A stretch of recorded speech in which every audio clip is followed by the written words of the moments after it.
Aliyev Ali Aliyev ഇസ്രായേലുമായിട്ട് നല്ല ബന്ധം സൂക്ഷിക്കുന്ന അസർബൈജാന്റെ പ്രസിഡന്റ് ആണ്.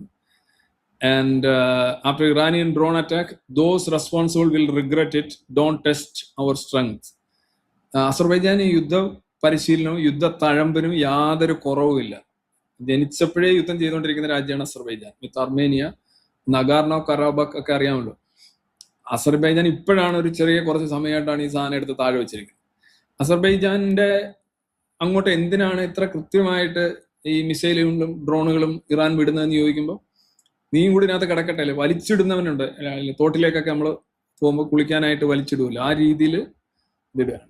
ഇത് അമേരിക്കൻ താവളമല്ല, ഇനി എന്താണ് ഉദ്ദേശിക്കുന്നത് എന്നുള്ളതാണ്. For kamikaze drone. Kamikaze drone എന്ന് പറഞ്ഞു കഴിഞ്ഞാൽ അവിടെ ചെന്ന് ആത്മഹത്യ, നമ്മുടെ സൂയിസൈഡ് ബോംബ് തന്നെയാണ്, അവിടെ ചെന്ന് ഇടിച്ചു തീരുക.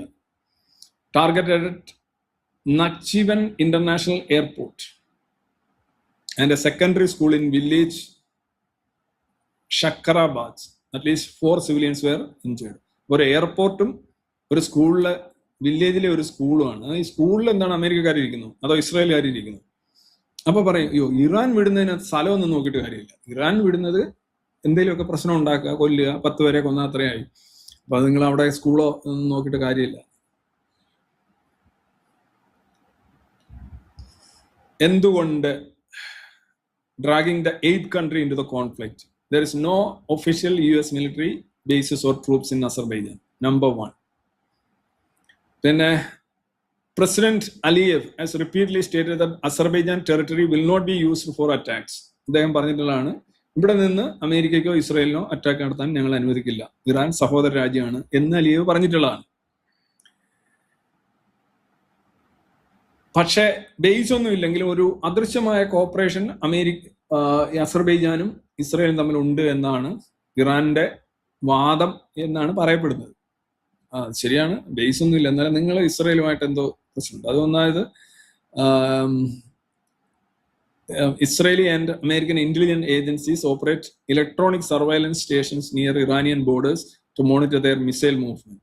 ഇറാന്റെ മിസൈൽ മൂവ്മെന്റ് മോണിറ്റർ ചെയ്യാനായിട്ട് അസർബൈജാൻ ഇറാൻ അതിർത്തിയിൽ അമേരിക്കയുടെയും ഇസ്രായേലിന്റെയും സർവൈലൻസ് ഉണ്ട്. അതവിടെ കൊണ്ടുവച്ചിട്ട് അങ്ങനെയാണ് ഞങ്ങളുടെ ലോഞ്ചേഴ്സ് എല്ലാം പോകുന്നത് എന്ന് ഇറാൻ ഒരു വാദം ഉന്നയിക്കുന്നു ചില കേന്ദ്രങ്ങളിൽ നിന്ന്. അതോടൊപ്പം തന്നെ Iran views Azerbaijan as a launch port for Israeli intelligence and military operation. ഇസ്രായേലാണ് അസർബൈജാന്റെ അതിർത്തിയിൽ ഇറാനെതിരെ നല്ല സാന്നിധ്യം ഉണ്ടെന്നാണ് ഇവരുടെ വിശ്വാസം. വിശ്വാസമാണല്ലോ പ്രധാനം. Azerbaijan is a key strategic partner for Israel, supplying 30% of Israel's oil and buying billions in Israel high-tech weaponry, drones and missiles. ഈ അർമേനിയയായിട്ടുള്ള യുദ്ധത്തിൽ അസർബൈജാന് ഡ്രോൺസ് ഇസ്രായേൽ കൊടുത്തു, അതുപോലെ തന്നെ ആയുധങ്ങൾ കൊടുത്തു എന്ന് പറഞ്ഞുകൊണ്ട് അർമേനിയ ഇസ്രായേലുമായിട്ടുള്ള ബന്ധം തന്നെ, ഡിപ്ലോമാറ്റിക് ബന്ധം തന്നെ വിച്ഛേദിക്കുകയുണ്ടായി. കാരണം ഇത് ഫൈനൽ ബാറ്റിൽ വരുന്നതിന് മുന്നേ ഉള്ള ഒരു കരാർ വെച്ചാണ് ഇവർ കൊടുത്തിരുന്നത്. ഞാൻ ഒരിക്കലും അത് പറഞ്ഞിട്ടുണ്ട്. പക്ഷെ അർമേനിയക്ക് ഭയങ്കര കലിപ്പായി. കാരണം ഈ കോവിഡ് കഴിഞ്ഞുള്ള ഒരു സമയത്ത് ഇത് അസർബൈജാൻ ഈ നഗാർണോ കാരാബാക്ക് തിരിച്ചു പിടിക്കുകയുണ്ടായി തുർക്കിയുടെയും ഇസ്രായേലിന്റെയും സഹായത്തോടുകൂടി. പക്ഷെ അതിനു മുന്നേ അർമേനിയയും ഇസ്രായേലുമായിട്ട് നല്ല ബന്ധമായിരുന്നു. ഇപ്പൊ വീണ്ടും ബന്ധം നോർമലായിട്ട് വരുന്നുണ്ട്. പക്ഷെ അതിനിടയ്ക്ക് അർമേനിയക്ക് ഭയങ്കര ദേഷ്യമായിരുന്നു, നിങ്ങൾ എന്തിനാണ് ഈ ഡ്രോണും മറ്റുള്ള ഇതൊക്കെ കൊടുത്തത്, നിങ്ങളുടെ സഹായത്തോട് വേണം. ഇസ്രായേൽ പറഞ്ഞത് ഞങ്ങൾ മുന്നേ കൊടുത്തതാണ്, മുന്നേ കൊടുത്ത സാധനങ്ങൾ അതൊരു കരാറിന്റെ പേരിൽ കൊടുത്തതാണ്, ഇപ്പോൾ ഇതുമായിട്ട് ബന്ധമില്ല, ഞങ്ങൾ ന്യൂട്രലാണ് എന്ന് ഇസ്രായേൽ പറയുന്നുണ്ടെങ്കിലും അർമേനിയക്ക് അത് ഉൾക്കൊള്ളാൻ കഴിയുന്നില്ലായിരുന്നു. അങ്ങനെ അസർബൈജാൻ ഒന്ന് ഇസ്രായേലിന് എണ്ണ കൊടുക്കും, അല്ലെങ്കിൽ LNG കൊടുക്കും, തിരിച്ച് ബില്യൺസ് ഓഫ് ഡോളേഴ്സിന്റെ ഡ്രോൺസ്, മറ്റ് എക്യുപ്മെന്റ്സ്, ഇന്റലിജൻസ്, ആ സാധനങ്ങൾ അസർബൈജാന് കൊടുത്തുകൊണ്ടിരിക്കുകയാണ് ഇസ്രായേൽ. അപ്പൊ ഇസ്രായേലും അസർബൈജാനുമായിട്ട് നല്ല ഇതാണ്. അസർബൈജാൻ ഇവിടെ കിടക്കുന്ന കണ്ടാണ്, ഇവിടെയാണ് ഇറാന്റെ എഴുതാണ്. അപ്പം അതുകൊണ്ടാണ് ഇവിടെ ആയിരിക്കുമല്ലോ ഇസ്രായേൽ വരുന്നത്. ഇവിടെ കിടക്കുന്ന ഇസ്രായേലിനെതിരെ യുദ്ധം പ്രഖ്യാപിക്കുമ്പോൾ ഇവിടുന്ന് അങ്ങോട്ട് വിടുന്നു. അവിടുന്ന് ഇങ്ങോട്ടല്ല വിടണ്ടേ, ഇവിടുന്ന് ഇങ്ങോട്ടാണ് എല്ലാം വിട്ടുകൊണ്ടിരിക്കുന്നത്. കണ്ടേ,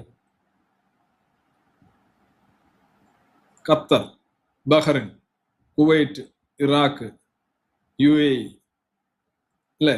പേർഷ്യൻ കടല്, സൗദി, ഇത് സൗദിയാണ്. പക്ഷെ ഇങ്ങോട്ട് വിട്ടുകൊണ്ടിരിക്കുകയായിരുന്നു. അപ്പൊ അതാ തിരിഞ്ഞാ ഇങ്ങോട്ട് വിടുന്നു. ഇനിയിപ്പം ഇങ്ങോട്ടും ഒക്കെ വിടുമായിരിക്കും. വിടാൻ പറ്റിയ ഒരു രാജ്യം ഇവിടെ ഉണ്ട്. ഇത് ഉണ്ടാ, ഇത് പാകിസ്ഥാനാണ്, അഫ്ഗാനിസ്ഥാൻ. അതുപോലെ തന്നെ Iran suspect that Israeli F-35s or drones could be using Azerbaijanis airfield. വേറെ ഒരു സസ്പെക്ട് ഉണ്ട്.